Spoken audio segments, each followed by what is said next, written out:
نبی پاک صلی اللہ علیہ وسلم پہ ہماری زندگی، ہماری جان، ہماری مال، ہمارے اولاد، ہر چیز قربان ہے، کیونکہ ایک نبی علیہ الصلوۃ والسلام کی حدیث ہے کہ اس وقت تک کوئی بھی کامل جو ہے وہ مومن نہیں ہو سکتا، مسلمان نہیں ہو سکتا جب تک وہ مجھے اپنے ہر چیز سے، اپنے جان، اپنے ماں باپ اور ہر چیز سے عزیز نہ سمجھے۔ تو یہ ہمارا ایمان اور ایمان کا حصہ ہے، اور یہ انتہائی گھٹیا حرکت کی گئی ہے۔ جو یہاں پہ ان کا سفیر ہے اس کو ملک بدر کیا جائے، اور بالکل اچھا ہے، ایسا ہونا چاہیے۔ جب تک آپ کوئی بڑے لیول کا سٹینڈ نہیں لیں گے تب تک اس طرح کے واقعات ہوتے رہیں گے، اور یہ واقعات، اس طرح کے واقعات کسی بھی طور پہ قابل قبول نہیں ہے۔ السلام علیکم، ٹوڈے پاکستان کے ساتھ میں ہوں سیر سلیم۔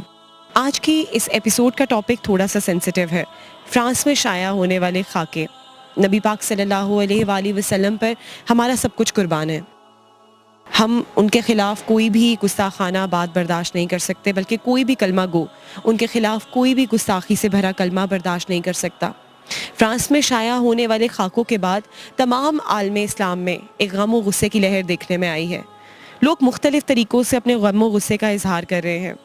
کچھ مسلم ممالک تو فرانسیسی مصنوعات کا بائیکاٹ بھی کرنے کو تیار ہے، بلکہ اس کے بائیکاٹ کے لیے بائیکاٹ فرانس پروڈکٹس کے نام سے ہیش ٹیگ ٹاپ ٹرینڈ بنا ہوا ہے۔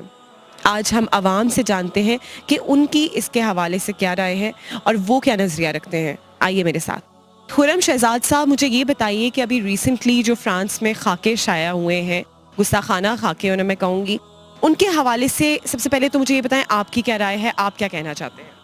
دیکھیے، ابھی جیسے پرائم منسٹر نے بھی یو این اسمبلی کے اندر اس پہ کافی بات کی، اور میرے خیال سے it is just to mock the Muslims کہ وہ اس کو مزید کنٹروورشل بنا رہے ہیں، اسپیشلی آفٹر دا اسپیچ۔ شاید ان لوگوں کو یہ موقع چاہیے کہ وہ اسی طرح کے حملے جو ہے وہ مسلمانوں کے فیلنگس پہ، کیونکہ ہمارے بہت سینٹیمنٹس ہیں اوبویسلی ہماری نبی کی ذات کے ساتھ، تو شاید وہ سینٹیمنٹس کو ٹیسٹ کر رہے ہوتے ہیں کہ ہاؤ اویک آر مسلمس۔ سو شاید اسی وجہ سے وہ گاہے بگاہے، جیسے ڈنمارک میں ہوا، پھر اس کے بعد ناروے میں ہوا، پھر فرانس میں ہوا، تو آئی تھنک کہ وہ شاید they test the feelings of the Muslims, اور وہ جان بوجھ کے شاید اس طرح کی حرکتیں کر رہے ہوتے ہیں۔ جی، سب سے پہلے تو نبی پاک صلی اللہ علیہ وسلم پہ ہماری زندگی، ہماری جان، ہماری مال، ہمارے اولاد، ہر چیز قربان ہے، کیونکہ ایک نبی علیہ الصلوۃ والسلام کی حدیث ہے کہ اس وقت تک کوئی بھی کامل جو ہے وہ مومن نہیں ہو سکتا، مسلمان نہیں ہو سکتا جب تک وہ مجھے اپنے ہر چیز سے، اپنے جان، اپنے ماں باپ اور ہر چیز سے عزیز نہ سمجھے۔ تو یہ ہمارا ایمان اور ایمان کا حصہ ہے، اور یہ انتہائی گھٹیا حرکت کی گئی ہے، اور یہ پہلے نہیں، اس سے پہلے بھی کئی بار ہو چکی ہے۔ لیکن آپ دیکھیں کہ یہ محرم کے مہینے میں یہ واقعہ پیش آیا ہے، اور اس کی جتنی بھی مذمت کی جائے وہ کم ہے، اور ہر سطح پہ کرنی چاہیے، وہ سوشل میڈیا ہو، چاہے وہ پرنٹ میڈیا ہے، الیکٹرانک میڈیا ہے، کسی بھی فورم پہ آپ کھڑے ہیں تو آپ کو بولنا چاہیے۔ اور ایک یہ ایسا رائٹ ہے ہمارا جس کے اوپر ہمیں ہر انسان کو، ہر مسلمان کو بولنا چاہیے، کیونکہ وہ ہستی جس کے لیے یہ پوری کائنات تخلیق کی گئی ہے، اس کے نام کے اوپر اس طرح کرنا انتہائی گھٹیا حرکت ہے۔ اس کی جتنی بھی مذمت ہو وہ ہم کرتے ہیں۔ پہلے تو اس کی پرزور مذمت کرتے ہیں، یہ جو حضور پاک صلی اللہ علیہ وسلم کی شان میں انہوں نے خاکے بنائے ہیں، یہ پہلے بھی ہوتا رہا ہے ایسے۔ حکومت کو اس پہ اسٹیپ لینا چاہیے۔ عمران خان نے اس دفعہ یہ اچھا کیا ہے کہ انہوں نے فیس بک پہ کے جو بانی ہیں مارک زکربرگ، ان کو میل کیا یا جو بھی کیا ہے، ٹھیک ہے نا، اس حوالے سے کہ آپ اس پہ پابندی لگائیں۔ یہ اسلاموفوبیا پھیلایا جا رہا ہے، مسلمانوں کے خلاف مسلمانوں کے جذبات کو بھڑکایا جا رہا ہے۔ سب جانتے ہیں کہ حضور پاک صلی اللہ علیہ وسلم کی شان میں کوئی بھی گستاخی جو سچا مسلمان ہے وہ کوئی بھی نہیں برداشت کر سکتا۔ تو یہ اسلاموفوبیا ہے، یہ جان بوجھ کے یہ مسلمانوں کے جذبات کو بھڑکاتے ہیں، تو اس کی ہم پرزور طور پر مذمت کرتے ہیں۔ اس مسلمان ہیں الحمدللہ، اور حضور صلی اللہ علیہ وسلم ہماری مین پریورٹی ہیں، ٹھیک ہے۔ ان کے اگینسٹ اگر کوئی ذرا سے بھی بات کرتا ہے ہمیں برداشت نہیں ہے، تو یہ بہت بری چیز ہے۔ ہم اس کے ٹوٹلی اگینسٹ ہیں، اور ہمیں اسے روکنا چاہیے، ہماری گورنمنٹ کو بھی اس کو روکنا چاہیے۔ اچھا، مجھے یہ بتائیں، کیا یہ اسلاموفوبیا کو ہائی لائٹ کرنے کا ایک مشن ہو سکتا ہے؟ اٹ از دیکھیں، آپ جب ایک پازیٹیو میسج دیتے ہیں آن دا ورلڈ فورم تو سب اس کا ریئیکشن بھی آتا ہے نا۔ پھر they try to cover their stance through these things. وہ یہ پھر دکھانے کی کوشش کرتے ہیں کہ نہیں، ہم جب جذبات کو بھڑکائیں گے تو اس کے بعد ریئیکشنز آئیں گے، اور پھر فسادات ہوں گے، پھر مسلمز ریئیکٹ کریں گے، all over the world reaction ہوگا۔ Obviously it's the biggest population in the world. تو شاید یو آر رائٹ کہ وہ اسلاموفوبیا کو بھڑکانے کی کوشش ہوتی ہے۔ اچھا مجھے یہ بتائیں کہ کیا پہلے جس طرح ڈنمارک میں پھر ناروے میں اور اب فرانس میں یہ واقعہ دہرایا گیا ہے تو کیا یہ اسلاموفوبیا کو بھڑکانے کے لیے کیا یہ اسلاموفوبیا کا ایک تاثر دینے کے لیے؟ بالکل بالکل ایسے ہی آپ دیکھیں جس سے بھی پوچھے نا تو اس کے مائنڈ میں سب سے پہلے ڈنمارک ہی آئے گا، ٹھیک ہے. اور اب دیکھیں آہستہ آہستہ یہ ممالک جو ہے نا ان کی ڈیٹیل ان کی جو کیا کہتے ہیں تعداد وہ بڑھ رہی ہے. ڈنمارک میں ہوا، پھر اس طرح آپ نے ذکر کیا ناروے میں ہوا، اب یہ روس میں آ گیا ہے. تو اگلے سال پتہ نہیں کس میں ہوگا، لیکن ہم اس کی اجازت کبھی بھی کسی بھی طور پر قطعاً نہیں دیں گے کہ ایسا کچھ ہو. میں یہ جو اس طرح کی ایک گستاخانہ ایکٹیویٹیز کی جا رہی ہیں کیا یہ اسلاموفوبیا کو بھڑکانے کے لیے، کیا اسلاموفوبیا کا جو ایک تاثر ہے وہ دینے کے لیے تمام دنیا کو؟ بالکل، جیسے میں نے آپ کو پہلے بتایا کہ یہ جو نان مسلم ہیں ان کی یہ سازش ہے، یہ مسلمانوں کے جذبات کو بڑھاتے ہیں. ہر 6 ماہ بعد سال بعد یہ واقعات پیش آتے ہیں، لیکن حکومت کو اس کے اوپر کوئی ایک اچھا سٹانس لینا چاہیے. اور یہ اسلام فوبیا ہے، کبھی نہیں ان سے ہم کر سکتے کہ وہ ان کے ساتھ رہے گا، کہ نان مسلم ہے. مسلم سے ان کو ہمارے قرآن پاک میں اوپنلی لکھا ہوا ہے کہ جو فتح ہے وہ مسلمان کی ہے. تو نان مسلم اس کو پڑھتے ہیں، اس کو فالو کرتے ہیں، اس پہ بلیو کرتے ہیں، لیکن کیا کرتے ہیں، ٹرائی کر رہے ہوتے ہیں کہ یار نہیں ہم اس طریقے سے اس کو کور کر لیں گے. ان دی اینڈ وہ لاس میں جائیں. اس ٹائم پہ ہماری جو حکومت کا ایک کردار ہے وہ کس طرح ہونا چاہیے، ان کو کس طرح اس چیز کو پروجیکٹ کرنا چاہیے؟ اگر آپ نے کبھی سلطان عبدالحمید کے بارے میں پڑھا ہو تو فرانس نے اسی طرح کی ایک حرکت سلطان عبدالحمید کے دور میں بھی کی تھی. He was a very famous جو آپ کی آٹومن امپائر تھی اس کے سلطان تھے.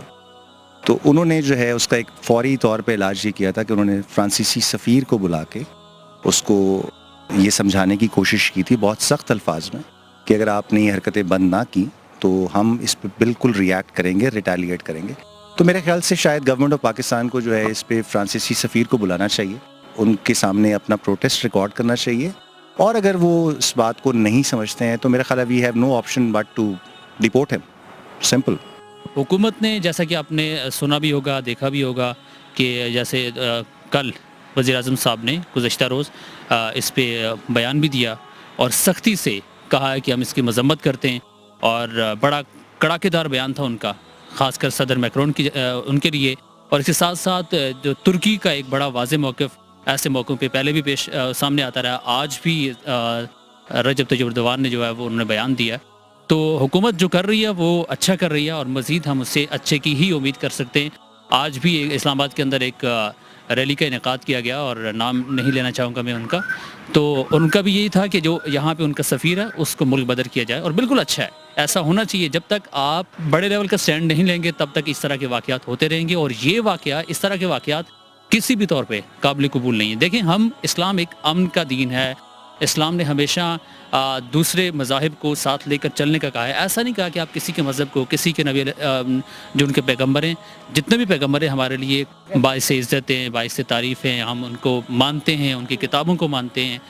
لیکن یہ غلط بات ہے کہ آپ اتنے بڑے لیول پہ جا کے اس طرح کی بات کریں. کیا آپ کو لگتا ہے کہ اس موقع پر ہمیں فرانسیسی مصنوعات کا بائیکاٹ کرنا چاہیے اور اس کا کوئی افادیت ہوگی، اس کا کوئی فائدہ ہوگا؟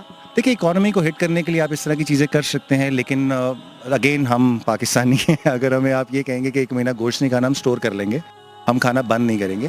میرے خیال سے زیادہ بہتر طریقہ یہ ہے کہ اس کو انٹرنیشنل لیول پہ جو ہے ہائی لائٹ کیا جائے، اور ایک سخت پیغام گورنمنٹ آف پاکستان کی طرف سے دینے کی ضرورت ہے، جو دینا بھی چاہیے، because we are a Islamic state, اور ہمارا یہ فرض بنتا ہے بینگ این اسلامک نیشن. اور اس وقت میں جب خاص طور پہ تمام عرب ممالک جو ہیں وہ اسرائیل کے ساتھ کھڑے ہوئے، تو میرا خیال ہے ہمیں اپنا ایک اسٹرانگ سٹانس دینے کی ضرورت ہے. یہ تو ایک ایشو آ گیا نا. اس کے علاوہ بھی ہمیں اپنی پروڈکٹس کو ویلیو دینی چاہیے. بالکل ظاہری طور پہ ہمیں فرانسیسی جو بھی پروڈکٹس ہیں ان کو ہمیں بالکل ان کا بائیکاٹ کرنا چاہیے. حکومت تو ایسا اپنی بھی پالیسیز جو ان کی ہیں ان میں وہ کبھی بھی نہیں کرے گی، کیونکہ ان کو فائدہ ہے فرانس سے. ٹھیک ہے، اگر بزنس ٹرمز دیکھیں اور پولیٹیکل ٹرمز دیکھیں تو ان کو فائدہ ہے. تو اس چیز پہ وہ آ کر کبھی بھی اسٹارٹ میں کریں گے، پر اس کو کبھی ٹوٹلی بائک آؤٹ نہیں کریں گے. پر ایز اے مطلب ایک انڈیویجول دیکھا جائے تو ہم سب سے پہلے تو ہمارا مقصد بنتا ہے کہ ہم اس چیز کو آگے لے کر آئیں. جتنے بھی آج کل پتہ ہے کہ سوشل میڈیا ہر کوئی یوز کرتا ہے، تو باقی چیزیں ٹک ٹاک دیکھنے کی بجائے بندہ ان چیزوں پہ اگر فوکس کرے تو لازمی آپ انڈیویجولی بھی اس چیز کو کر سکتے ہیں کور. آپ کو کیا لگتا ہے کہ اس موقع پر عوام کو فرانسیسی مصنوعات کا بائیکاٹ کرنا چاہیے یا نہیں؟ بالکل کرنا چاہیے، اور ایک سوشل میڈیا پہ ٹرینڈ بھی چل رہا ہے کہ جو ہے وہ فرانسیسی جو مصنوعات ہیں اس کا بائیکاٹ کریں، اور بالکل کرنا چاہیے. دیکھیں انسان تو زندہ رہ لے گا، آپ کا پیٹ تو بھر جائے گا، آپ اس ہاتھ سے کھائیں یا اس ہاتھ سے، ٹھیک ہے، لیکن جو سنت ہے، جو طریقہ ہے، اگر اس طریقے سے آپ کھائیں گے آپ کا پیٹ بھی بھرے گا، آپ کو ثواب بھی ملے گا، آپ کا کام بھی ہو جائے گا. لیکن دیکھیں اسی طرح اگر آپ انسان ہیں، آپ ساتھ ساتھ مسلمان بھی ہیں، اور مسلمان ہونے کے لیے نبی علیہ الصلوۃ والسلام کی محبت جو ہے وہ شرط ہے. تو زندہ تو آپ نے جتنا عرصہ رہنا ہے وہ تو آپ نے رہنا ہے، کافر بھی تو زندہ ہیں، لیکن اللہ نے آپ کو مسلمان پیدا کیا ہے، اور ایک مسلمان کا یہ فرض ہے، اگر ایسا موقع آ جائے اس کو نہ صرف بائیک آؤٹ کرنا چاہیے، ہر لیول پہ اس بات کو اٹھانا چاہیے، اور اس کی جتنی مذمت ہو سکتی ہے وہ کرنی چاہیے. کم سے کم اس کی جو ہے نا مذمت تو آپ کریں، آپ بولیں تو صحیح نا. اگر آپ کے ہاتھ میں کچھ بھی نہیں ہے، آپ یقیناً جو بھی کرنا گورنمنٹ نے کرنا، اور نہ ہی ریاست اس چیز کی اجازت دیتی ہے. کوئی بھی بڑا مطلب سٹینڈ ہوتا ہے وہ ریاست کی طرف سے اٹھایا جاتا ہے، لیکن ہم عوام کا یہ کام ہے کہ کم سے کم ان مصنوعات کا بائیک آؤٹ کریں جن کا تعلق جو ہے وہ روس سے ہے، اور اس کی جتنی مذمت ہو سکے ہم کریں گے. بہت شکریہ عبد القدیر، بہت شکریہ بات کرنے کے لیے. Thank you so much.